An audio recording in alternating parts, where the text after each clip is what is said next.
Bismillahirrahmanirrahim. Assalamualaikum warahmatullahi wabarakatuh. Perkenalkan, nama saya Gina Maisarah dengan NIM 21042027.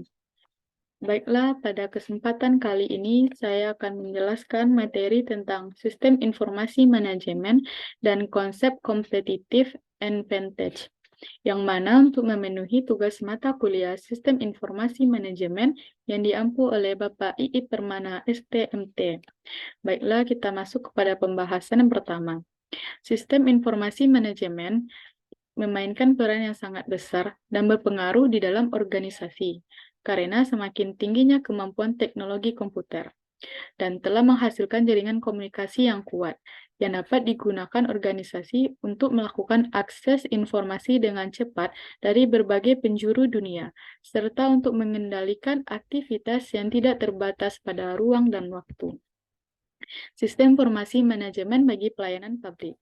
Setiap kantor pemerintahan harus mampu mengidentifikasi operasi-operasi atau aktivitas terkait dengan aspek penting lingkungan, sejalan dengan kebijakan, tujuan, serta sasaran. Selain itu, organisasi pemerintahan ini juga harus mampu merencanakan serta mengendalikan operasi-operasi tersebut, yang mana sebagai contohnya dalam hal penyusunan dan pencetakan laporan-laporan kegiatan ataupun transaksi-transaksi yang dilakukan dengan menerapkan sistem informasi manajemen berbasis komputer dengan tujuan untuk menciptakan adanya penghematan baik waktu maupun tenaga para pegawai. Sistem informasi manajemen berbasis komputer sangat berperan penting dalam hal menciptakan kualitas dan kinerja yang baik bagi para pegawai negara. Hal ini terbukti sejak diterapkannya sistem informasi manajemen berbasis komputer dalam setiap pelaksanaan tugas-tugas para pegawai langsung dihadapkan dengan sistem komputer, sehingga setiap tugas-tugas para pegawai dapat dilaksanakan dengan lebih mudah dan lebih cepat terselesaikan, tanpa memerlukan jarak waktu yang lama dengan jumlah pekerjaan yang lebih banyak jika dibandingkan dengan pekerjaan yang dilakukan dengan menggunakan sistem manual.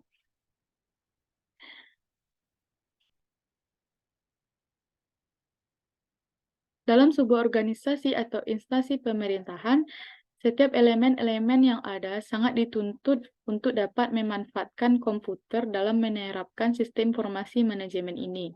Yang mana apabila elemen-elemen tersebut dapat memanfaatkan komputer dalam implementasi sistem informasi manajemennya, maka baik staf maupun kabak, kasubag, dan yang lainnya dapat memperoleh sebuah informasi yang bermutu, bernilai, dan berkualitas, yakninya informasi yang relevan bagi instansi tersebut, dan yang akurat, dan tentu saja informasi yang tepat waktu dan tidak kadaluarsa, sebagai bahan dalam pengambilan keputusan untuk memecahkan setiap permasalahan yang dihadapinya dalam proses pencapaian sasarannya, yang mana khususnya dalam proses pemberian layanan kepada masyarakat. Saat ini, sistem informasi manajemen berbasis komputer juga telah dihubungkan dunia internet, yang sering dikenal dengan website. Website ini juga sangat diperlukan dalam menyalurkan sebuah informasi dengan cepat.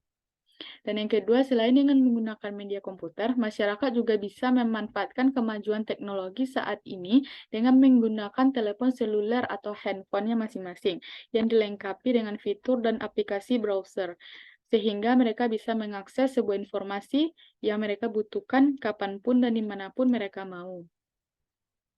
Tantangan keamanan dalam penerapan sistem informasi manajemen. Ada 10 domain keamanan yang perlu diperhatikan.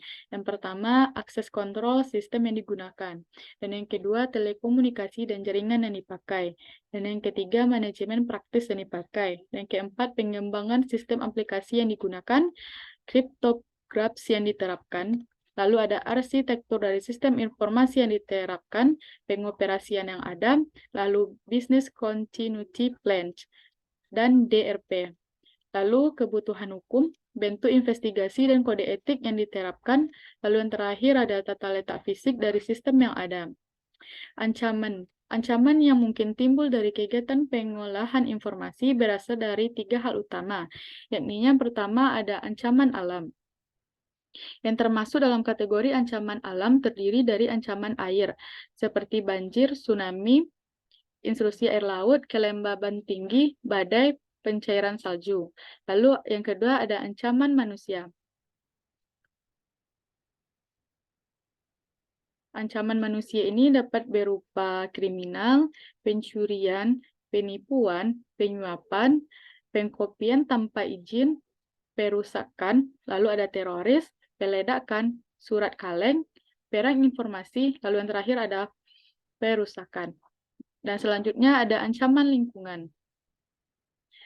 Yang dapat dikategorikan sebagai ancaman lingkungan ini yakninya penurunan tegangan listrik atau kenaikan tegangan listrik secara tiba-tiba dan dalam jangka waktu yang cukup lama.